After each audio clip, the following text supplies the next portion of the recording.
क्यों ਵੱਡਿਆ ਮੌਲਾ ਜੱਟਾ ਤੈਨੂੰ ਤੇ ਮੈਂ ਕਿਹਾ ਸੀ ਕਿ ਹੌਲੀ ਹੌਲੀ ਕੱਤੀ ਤੂੰ ਫੜ ਕੇ ਮੇਰੀਆਂ ਦਾੜਾਂ ਸੁਜਾਤੀਆਂ ਨੇ ਓਏ ਜੇ ਹੌਲਾ ਹੌਲਾ ਕੱਟਦਾ ਤੇ ਨੋਟ ਕਮ ਤੁਸੀਂ ਵੇਖ ਰਹੇ ਹੋ ਜ਼ਫਰ ਭਾਈ ऑफिशियल चैनल। लो जी अज दे एक किस्से नवें जे किस्से नाल फिर हाज़िर खिदमत। और एक किस्सा जनाब ऐसा हैगा वा कि हदायतकार अल्ताफ हुसैन ते सुपरस्टार अदाकार अली एजाज के बारे च जनाब उन्होंने दरम्यान च एक ऐसा वाक़या होया कि उस वाक़या ने समझ लवो कि दोनों की जिंदगी ही बदल दी। जिहदे विचों बंदा ये कह सकदा वा कि अल्ताफ हुसैन साहब ते जिहड़ा सी वो भी दरवेश टाइप का आदमी सी। वो तो अपनी जिंदगी जिस है सी लगा रहा, लेकिन अली एजाज साहब शायद जिन्होंने जिहड़ा सी ना कि हीरो हदायतकार लोगों ने बनाया और देखा, फिर वो हीरो तो जीरो किवें आया। आपां यह किस्सा लैके आए हैं कि अल्ताफ हुसैन साहब दे नाल ऐसी किहड़ी गलबात हुई कि जिहड़ा फिर वो एडा सुपरस्टार हीरो जिहड़ा हर साल नवीं लेटेस्ट मॉडल की गड्डी चेंज करने वाला वो रोडां दे उत्ते किवें आ गया, दर दर किवें हो गया, घरों कढ़ दिता गया, की सूरत हाल की वाक़या पेश आया वो, और वो वाक़या पेश क्यों आया जनाब ए अज की सूरत हाल तुहाडे नाल शेयर करनी है। और लो जी जे मेरा चैनल सबसक्राइब नहीं किया तो सबसक्राइब कर लो, शेयर कर लो, लाइक कर लो। आपां अपना किस्सा शुरू करिए। हाँ जी जनाब, देखना ये पैंदा हैगा वा कि जिंदगी विच ना मेरी गल सुन लो कि कभी भी जिहड़ा ना बंदे नूं कि वड्डे वड्डे बोल नहीं बोलने चाहिए, क्योंकि वो बोल हुंदे आ ना कई दफ़ा बंदा उन्हां चों फस जांदा वा। कोई ऐसी गल नहीं करनी चाहिए कि जिहदी वजह तो बंदे नूं ना फिर मुश्किलात दा शिकार हो जिहड़ा ना हो जाए बंदा। और मेरा कहने का मकसद यही आ कि देखो कि जदों बंदा ना कहंदे आ कि हाई लैवल ते जांदा ना, वो हाई लैवल ते बंदे नूं बहुत ही ज़्यादा एहतियात करनी चाहिए आ कि किसी आउण जाण वाले नूं, मेहमान नूं, किसी बेचारे छोटे बंदे नूं जिहदे कोल कम थोड़ा वा, इन्ना अमीर नहीं, पैसा या ज़र बड़ा कम आ, मकसद यह आ उस नाल बड़ा सोच समझ के गल करो। और कभी भी अपने कम की जिहड़ी ना मगरूरी की वजह तो कभी अपने काम की मगरूरी की वजह तो तुसी जिहड़ा ना मान ना करो कि मेरे को तो है वा, मेरे को तो इन्ना कम आ, ऐ हो जाऊगा, फलान हो जाऊगा, ना करो। क्यों बड़े बड़े जिहड़े ना जिवें कहने आ कि वो तख्तां ते बैठे हुए रुलदे हुए देखे आ ते बड़े रुलदे हुए तख्त ते बह जांदे आ। यही जनाब वाक़या वा। एक नसीहत दी जिहड़ी ना मैं पहलू रखिया अगे। हाँ जी जनाब, गल आपां ये करनी आ कि आप सब लोग जानते हैं कि जिहड़ा अली एजाज सी ना, अली एजाज, नन्ना और रंगीला ये छोटे छोटे रोल फिल्मां च साइड ते करदे हुंदे सी। कॉमेडियन दे मखौलीए जिहड़े फिल्मां च हुंदे आ करदे ना छोटे छोटे रोल तो अगे ना रोल कोई नहीं सी हैगा। देखो जी ये उस ज़माने च भी एक हदायतकार दी ही जिवें कहंदे नज़रे करम ही कह सकदा मैं कि नज़र पई उन्हें क्या यार क्यों ना होवे कि इस बंदे नूं ना कि आपां किसी हीरो दे शक्ल अगे लैके आईए। तो जनाब हैदर चौधरी साहब की जिहड़ी फिल्म सी ना दुबई चलो, वो हैदर चौधरी साहब ने बनाई तो अली एजाज साहब नूं उहदे विच हैदर चौधरी साहब ने हीरो लिया।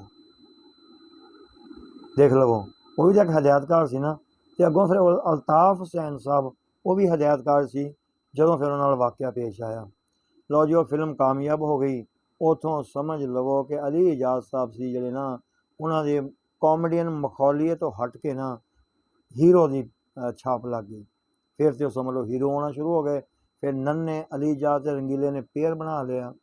तो उस दौर च फिर ये होया कि लोग सुल्तान राही साहब की फिल्म जी ना आमने सामने लगदियां हुंदियां सी ते रश जे सुल्तान राही की फिल्म च होना ना तो उन्होंने फिल्म च उन्होंने तो भी डबल हुंदा सी।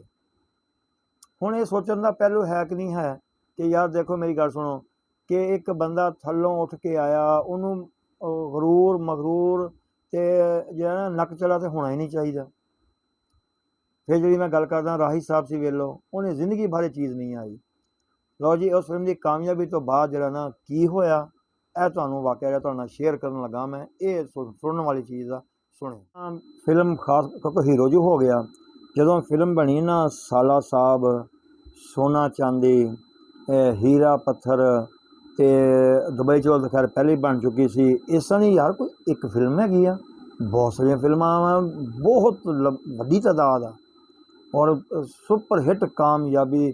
ਫਿਰ ਜਿਵੇਂ ਕਹਿੰਦੇ ਆ ਕਿ ਧੀ ਰਾਣੀ ਹੋ ਗਈ, ਧੀ ਰਾਣੀ 'ਚ ਵੀ ਮੇਨ ਲੋਕ ਇਹੀ ਆ, ਯੂਸਫ ਖਾਨ ਨੂੰ ਇੱਕ ਬਦਮਾਸ਼ ਦਾ ਕਿਰਦਾਰ ਦਿੱਤਾ, ਲੇਕਿਨ ਇਹ ਸੁਪਰ ਹਿੱਟ ਜਾ ਰਹੇ ਸੀ। ਕੀ ਹੋਇਆ, ਕਿਹੜਾ ਐਸਾ ਵਾਕਿਆ ਹੋਇਆ ਕਿ ਜਿਹਦੀ ਵਜ੍ਹਾ ਤੋਂ ਨਾ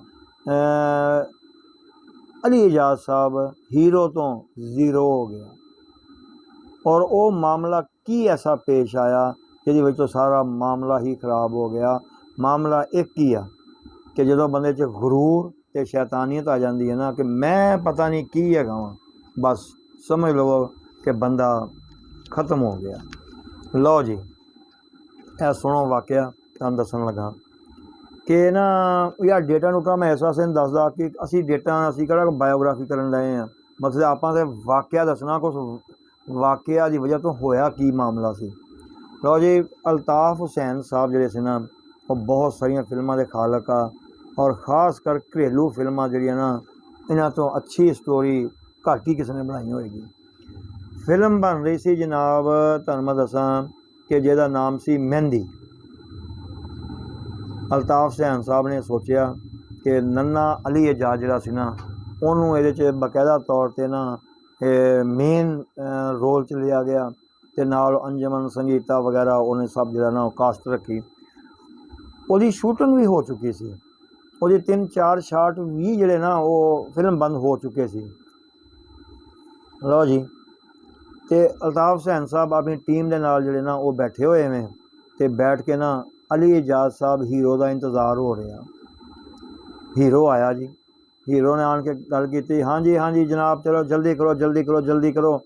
ਹੁਣ ਉਹ ਵਿਚਾਰੇ ਨੂੰ ਪਹਿਲੇ ਜਿੰਨਾ ਕੁ ਉਹਨਾਂ ਨੇ ਤਿਆਰ ਕੀਤਾ ਸੀ ਉਹ ਤਾਂ ਹੈ ਸੀ, ਲੇਕਿਨ ਇਹ ਕੰਮ ਬੜਾ ਤਹੱਮਲ ਦਾ ਹੁੰਦਾ, ਕਿਉਂਕਿ ਇਹ ਫਿਲਮ ਜਦੋਂ ਫਲਾਪ ਹੁੰਦੀ ਤਾਂ ਮਿੰਟ 'ਚ ਹੋ ਜਾਂਦੀ ਆ, ਕਾਮਯਾਬ ਹੁੰਦੀ ਹੈ ਤਾਂ ਉਹ ਮਿਹਨਤ ਦੀ ਵਜ੍ਹਾ ਤੋਂ ਅੱਲਾਹ ਪਾਕ ਦੀ ਮਿਹਰਬਾਨੀ ਦਾ ਸਾਥ ਨਾਲ ਹੁੰਦਾ ਵਾ, ਕਿਉਂਕਿ ਉਹ ਵੀ ਤਾਂ ਆਖਰ ਮਿਹਨਤ ਹੀ ਕਰਦੇ ਆ। ਉਹਨੇ ਆਉਂਦਿਆਂ ਸਾਰ ਨਾ ਅਲੀ ਇਜਾਜ਼ ਸਾਹਿਬ ਨੇ ਇੱਕ ਹੀ ਗੱਲ ਕੀਤੀ, ਜਲਦੀ ਕਰੋ ਜਲਦੀ ਕਰੋ ਜਲਦੀ ਕਰੋ, ਮੇਰੇ ਕੋਲ ਵਕਤ ਨਹੀਂ ਹੈ, ਮੇਰੇ ਕੋਲ ਵਕਤ ਨਹੀਂ ਹੈ। ਉਹਨਾਂ ਨੇ ਕਿਹਾ ਜਿੰਨੀ ਜਲਦੀ ਹੋ ਸਕੀ ਕੀਤੀ। ਉਹ ਐਵੇਂ 5 ਮਿੰਟ ਲੱਗਣ, ਜਲਦੀ ਕਰੋ ਯਾਰ ਜਲਦੀ ਕਰੋ, ਮੇਰੇ ਕੋਲ ਟਾਈਮ ਨਹੀਂ ਹੈਗਾ, ਮੇਰੇ ਕੋਲ ਜਿਵੇਂ ਸਾਲ 'ਚ 365 ਦਿਨ ਆ ਨਾ, ਅਤੇ ਮੈਂ 400 ਫਿਲਮਾਂ ਦੀ ਸ਼ੂਟਿੰਗ ਕਰਨੀ ਹੈ। ਉਹ ਵਿਚਾਰੇ ਉਹ ਕਹਿੰਦੇ ਨੇ ਕਿ ਜਦੋਂ ਬੰਦਾ ਘਬਰਾ ਜਾਏ ਨਾ ਕੋਈ ਇਹ ਗੱਲ ਆ, ਅਤੇ ਉਹਦੇ ਕੋਲ ਜਿਹੜਾ ਅੱਛਾ ਕੰਮ ਆ ਨਾ ਉਹ ਵੀ ਨਹੀਂ ਸਹੀ ਤਰ੍ਹਾਂ ਹੁੰਦਾ। ਅਲਤਾਫ ਹੁਸੈਨ ਸਾਹਿਬ ਜਿਹੜੇ ਸੀ ਨਾ, ਉਹ ਫਿਲਮਾਂ ਪਹਿਲੇ ਹੀ ਬਣਾ ਚੁੱਕੇ ਸੀ। ਉਹਨੇ ਕਿਹਾ ਯਾਰ ਇਹਨੇ ਸਾਨੂੰ ਚੰਗਾ ਮੁਸੀਬਤ ਪਾਈ ਆ, ਵੀ ਇਹਨੂੰ ਤਾਂ ਚਾਹੀਦਾ ਆਣ ਕੇ ਕਹਿਣਾ ਕਿ ਅਲਤਾਫ ਹੁਸੈਨ ਸਾਹਿਬ ਅੱਛੇ ਤਰੀਕੇ ਨਾਲ ਸੋਚ ਸਮਝ ਕੇ ਕਿਰਦਾਰ ਆਲਾ ਔਰ ਬਿਹਤਰੀਨ ਸ਼ੂਟਿੰਗ ਕਰਵਾਇਓ, ਤਾਂ ਕਿ ਕੋਈ ਖਰਾਬੀ ਨਾ ਹੋਵੇ, ਟਾਈਮ ਦਾ ਕੋਈ ਮਸਲਾ ਨਹੀਂ। ਇਹ ਅਜੀਬ ਗੱਲ ਕਰੀ ਜਾਂਦਾ ਕਿ ਮੇਰੇ ਕੋਲ ਵਕਤ ਨਹੀਂ ਹੈ, ਜਲਦੀ ਕਰੋ ਜਲਦੀ ਕਰੋ। ਉਹਨੇ ਪਤਾ ਕੀ ਕੀਤਾ, ਉਹਨੇ ਕਿਹਾ ਜੀ ਫਿਰ ਕੰਮ ਤਾਂ ਇਸ ਤਰ੍ਹਾਂ ਹੀ ਹੋਣਾ ਜਿੰਨਾ ਕੰਮ ਚੱਲ ਰਿਹਾ, ਅਤੇ ਜਲਦੀ ਦਾ ਕੀ ਮਕਸਦ ਆ, ਕਿੱਦਾਂ ਜਲਦੀ ਕਰ ਲਈਏ ਅਸੀਂ। ਕਹਿੰਦਾ ਬਸ ਮੇਰੇ ਕੋਲ ਟਾਈਮ ਨਹੀਂ ਹੈਗਾ, ਮੇਰੇ ਕੋਲ ਵਕਤ ਨਹੀਂ ਹੈ। ਕਹਿੰਦੇ ਅਲਤਾਫ ਹੁਸੈਨ ਸਾਹਿਬ ਨੇ ਉੱਥੇ ਇੱਕ ਲਫ਼ਜ਼ ਬੋਲੇ ਜਿਹੜੇ ਨਾ ਸਮਝ ਲਓ ਫਿਲਮੀ ਤਾਰੀਖ ਦਾ ਹਿੱਸਾ ਬਣ ਗਏ। ਅਲਤਾਫ ਹੁਸੈਨ ਸਾਹਿਬ ਕਹਿਣ ਲੱਗੇ, ਅਲੀ ਇਜਾਜ਼ ਸਾਹਿਬ ਹੋਸ਼ ਕਰੋ, ਕਦੀ ਤੁਸੀਂ ਛੋਟੇ ਛੋਟੇ ਰੋਲ ਕਰਦੇ ਹੁੰਦੇ ਸੀ, ਅਤੇ ਅਸੀਂ ਜਿਹੜੇ ਨਾ ਤੁਸੀਂ ਤੁਹਾਡੇ ਅੱਗੇ ਲੋਕ ਮਿੰਨਤਾਂ ਥੱਲੇ ਕਰਕੇ ਉਹ ਰੋਲ ਰਖਵਾਉਂਦੇ ਸੀ, ਅੱਜ ਹੀਰੋ ਆ ਤਾਂ ਅੱਜ ਤੁਹਾਡੇ ਕੋਲ ਵਕਤ ਹੀ ਨਹੀਂ ਹੈ। ਉਹਨੇ ਫਿਰ ਵੀ ਨਹੀਂ ਸਮਝਿਆ, ਦੇਖ ਲਾ, ਹਾਲਾਂਕਿ ਅਲੀ ਇਜਾਜ਼ ਸਾਹਿਬ ਅੱਛਾ ਆਦਮੀ ਸੀ, ਸੈयद ਬਰਾਦਰੀ ਸੀ, ਮਕਸਦ ਇਹ, ਲੇਕਿਨ ਨਹੀਂ, ਜਦੋਂ ਗਰੂਰ ਆ ਜਾਏ ਨਾ ਫਿਰ ਕੰਮ ਖਤਮ ਹੋ ਜਾਂਦਾ। ਮੇਰੇ ਕੋਲ ਵਕਤ ਨਹੀਂ ਹੈ, ਮੇਰੇ ਕੋਲ ਵਕਤ ਨਹੀਂ ਹੈ, ਜਲਦੀ ਕਰੋ ਜਲਦੀ ਕਰੋ। ਅਲਤਾਫ ਹੁਸੈਨ ਸਾਹਿਬ ਨੇ ਇਹ ਗੱਲ ਕੀਤੀ ਕਿ ਅਲੀ ਇਜਾਜ਼ ਸਾਹਿਬ ਡਰੋ ਡਰੋ ਉਸ ਵਕਤ ਤੋਂ, ਇੰਨਾ ਗਰੂਰ ਨਾ ਕਰੋ, ਇਹ ਨਾ ਹੋਵੇ ਕਿ ਜਿਹੜਾ ਨਾ ਤੁਹਾਡੇ ਕੋਲ ਫਿਰ ਕਦੀ ਵਕਤ ਹੀ ਵਕਤ ਹੋਵੇ ਪਰ ਫਿਲਮ ਕੋਈ ਨਾ ਹੋਵੇ। ਕਿੱਡੇ ਵੱਡੇ ਬੋਲ ਹੈ ਕਿ ਡਰੋ ਉਸ ਵਕਤ ਤੋਂ ਜਦੋਂ ਤੁਹਾਡੇ ਕੋਲ ਇੰਨਾ ਵਕਤ ਹੋਏਗਾ ਕਿ ਵਕਤ ਹੀ ਵਕਤ ਹੋਏਗਾ, ਪਰ ਫਿਲਮ ਕੋਈ ਨਹੀਂ ਹੋਏਗੀ। ਲਓ ਜੀ, ਇਹ ਫਿਰ ਚੰਦ ਸਾਲਾਂ ਬਾਅਦ ਤਾਰੀਖ ਗਵਾ ਵਾ ਕਿ ਫਿਲਮੀ ਤਾਰੀਖ ਦੱਸ ਰਹੀ ਆ ਕਿ ਅਲੀ ਇਜਾਜ਼ ਸਾਹਿਬ ਤੁਹਾਡੇ ਸਾਹਮਣੇ ਆ। ਮੈਂ ਤੁਹਾਨੂੰ ਵੀਡੀਓ 'ਚ ਵੀ ਦਿਖਾਇਆ ਹੋਣਾ ਸ਼ਾਇਦ ਕਿ ਆਪਣੇ ਘਰੋਂ ਕੱਢ ਦਿੱਤੇ ਗਏ, ਦਰ ਬਦਰ ਰੋਡਾਂ ਦੇ ਉੱਤੇ ਵਿਚਾਰੇ ਰਹੇ। ਔਰ ਆਪ ਦੱਸਦਾ ਹੁੰਦਾ ਸੀ ਕਿ ਮੋਟਰਸਾਈਕਲ ਵਾਲਾ ਰਕਸ਼ੇ ਵਾਲਾ ਮੈਨੂੰ ਦੇਖ ਕੇ ਮੂੰਹ ਪਰਾਂ ਕਰ ਲੈਂਦਾ ਕਿ ਯਾਰ ਖਲੋਤਾ ਐਵੇਂ ਤੰਗ ਹੀ ਕਰਨਾ ਇਹਨੇ। ਅਲੀ ਇਜਾਜ਼ ਸਾਹਿਬ ਨੇ ਆਪਣੇ ਮੂੰਹੋਂ ਕਿਹਾ ਹੈ। ਠੀਕ ਹੈ ਜੀ। ਫਿਰ ਵਾਕਈ ਉਹ ਵਕਤ ਆਇਆ ਕਿ ਸ਼ਾਇਦ ਕਿਸੇ ਦੇ ਹੀ ਦਰ 'ਤੇ ਫੌਤ ਹੋਇਆ ਔਰ ਕਿਸੇ ਫੈਨ ਨੇ ਹੀ, ਉਹਦਾ ਕੋਈ ਬੜਾ ਮੰਨਣ ਵਾਲਾ ਫੈਨ ਸੀ, ਉਹਦਾ ਬੜਾ ਉਹਨੇ ਉਸਤਾਦਾਂ ਤਰ੍ਹਾਂ ਰੱਖਿਆ ਹੋਇਆ ਸੀ, ਉਹਨੇ ਹੀ ਸਾਰਾ ਲਵਾਜ਼ਮਾਤ ਕੀਤੇ। ਮਕਸਦ ਇਹ ਆ ਫਿਰ ਵਕਤ ਹੀ ਵਕਤ ਰਹਿ ਗਿਆ ਉਹਦੇ ਕੋਲ, ਫਿਰ ਦੁਬਾਰਾ ਫਿਲਮ ਕੋਈ ਨਹੀਂ ਆਈ। ਇਹ ਆ ਜਨਾਬ ਗਰੂਰ। ਔਰ ਦੇਖੋ ਉਹ ਜਿਹੜੀ ਫਿਲਮ ਮਹਿੰਦੀ ਸੀ ਨਾ, ਉਹਦੇ ਜਿਹੜੇ ਪਿਛਲੇ ਸ਼ਾਟ ਜਿਹੜੀ ਸੀ, ਬੇਸਿਕ ਮਹਿੰਦੀ ਫਿਲਮ ਅਲੀ ਇਜਾਜ਼ ਸਾਹਿਬ ਦੀ ਸੀ, ਲੇਕਿਨ ਫਿਰ ਉਹਨਾਂ ਨੇ ਅਲਤਾਫ ਹੁਸੈਨ ਸਾਹਿਬ ਨੇ ਤੰਗ ਹੋ ਕੇ ਨਾ ਸ਼ਾਟ ਕੱਟ ਦਿੱਤੇ ਸਾਰੇ। ਅਤੇ ਟੀਵੀ ਦੇ ਅਦਾਕਾਰ ਜਵੇਦ ਸ਼ੇਖ ਸਾਹਿਬ ਨੂੰ ਉਹਨੇ ਮੌਕਾ ਦਿੱਤਾ, ਦੇ ਕੇ ਕੰਮ ਕਰਾਇਆ। ਔਰ ਉਹ ਮਹਿੰਦੀ ਫਿਲਮ ਜਿਹੜੀ ਆ ਅੱਜ ਵੀ ਲੋਕਾਂ ਦੇ ਘਰਾਂ 'ਚ ਤੀਸਰੀ ਚੌਥੀ ਜਨਰੇਸ਼ਨ ਜਿਹੜੀ ਹੈ ਨਾ ਉਹ ਵੀ ਪਸੰਦ ਕਰਦੀ ਹੈ। ਉਹਦੇ ਗਾਣੇ ਸੁਪਰ ਹਿੱਟ, ਉਹਦੀ ਅਦਾਕਾਰੀ ਸੁਪਰ ਹਿੱਟ, ਉਹਦਾ ਸਾਰਾ ਕਿਆ ਬਾਤ ਆ ਉਹਦੀ। ਅਤੇ ਇਹਦੇ ਨਾਲ ਹੀ ਜਿਵੇਂ ਕਦੀ ਨਾ ਮੁਸਤਫਾ ਕੁਰੈਸ਼ੀ ਸਾਹਿਬ ਨੂੰ ਇੱਕ ਚਾਂਸ ਮਿਲਿਆ, ਸ਼ਾਇਦ ਅਲਤਾਫ ਹੁਸੈਨ ਸਾਹਿਬ ਨੇ ਦਿੱਤਾ ਸੀ, ਉਹ ਚਾਰ ਖੂਨ ਦੇ ਪਿਆਸੇ, ਉੱਥੋਂ ਮਿਲਿਆ ਅਤੇ ਮੁਸਤਫਾ ਕੁਰੈਸ਼ੀ ਜ਼ਰੂਰਤ ਬਣ ਗਿਆ ਫਿਲਮਾਂ ਦੀ। ਇਸ ਤਰ੍ਹਾਂ ਹੀ ਜਨਾਬ ਫਿਰ ਜਿਹੜਾ ਜਵੇਦ ਸ਼ੇਖ ਸੀ ਨਾ, ਉਹਨੇ ਫਿਰ ਅਲੀ ਇਜਾਜ਼ ਸਾਹਿਬ ਦੀ ਜਗ੍ਹਾ ਲੈ ਲਈ। ਅਲੀ ਇਜਾਜ਼ ਸਾਹਿਬ ਵਿਚਾਰੇ ਫਿਰ ਰੁਲ ਗਏ। ਅਤੇ ਕੀ ਇਹਦਾ ਲੁੱਬੇ ਲਬਾਬ ਕੀ ਲੱਭਾ? ਗਰੂਰ, ਤਕੱਬਰ, ਆਪਣੇ ਆਪ ਨੂੰ ਪਤਾ ਨਹੀਂ ਕੀ ਸਮਝਣਾ। ਜਦੋਂ ਵੀ ਕੋਈ ਸਮਝੋਗੇ ਨਾ, ਸਮਝ ਲਓ ਤੁਹਾਡੇ ਜ਼ਵਾਲ ਦੇ ਦਿਨ ਸ਼ੁਰੂ ਹੋ ਗਏ, ਤੁਹਾਡੀ ਬਰਬਾਦੀ ਦੇ ਦਿਨ ਸ਼ੁਰੂ ਹੋ ਗਏ। ਅੱਲਾ ਬਚਾਏ ਜਨਾਬ, ਇਹੋ ਜਿਹਾ ਕੰਮ ਕਦੀ ਨਹੀਂ ਕਰਨਾ ਚਾਹੀਦਾ। ਰਾਹੀ ਸਾਹਿਬ ਤਰ੍ਹਾਂ, ਜੇ ਉਹ ਵਿਚਾਰਾ ਮਜ਼ਦੂਰ ਸੀ ਅਤੇ ਫਿਰ ਵੀ ਖੁਸ਼ ਸੀ, ਦੁਆਵਾਂ ਦੇਣ ਵਾਲਾ। ਜਦੋਂ ਉਹ ਇੰਤਹਾਈ ਸੁਪਰਸਟਾਰ ਬਣਿਆ, ਫਿਰ ਵੀ ਮਜ਼ਦੂਰਾਂ ਤਰ੍ਹਾਂ ਜ਼ਿੰਦਗੀ ਬਸਰ ਕੀਤੀ, ਅਤੇ ਜ਼ਵਾਲ ਰਾਹੀ ਸਾਹਿਬ ਦੇ ਕੋਲ ਨਹੀਂ ਆਇਆ। ਠੀਕ ਹੈ ਜੀ। ਇਹ ਤੁਹਾਨੂੰ ਦੱਸਣਾ ਕਿ ਮੇਰਾ ਕਿੱਸਾ ਕੈਸਾ ਲੱਗਾ। ਨਵੇਂ ਕਿਸੇ ਨਾਲ ਫਿਰ ਹਾਜ਼ਰ ਹੋਵਾਂਗੇ। ਉਨੀ ਦੇਰ ਤੱਕ ਅਸਲਾਮ।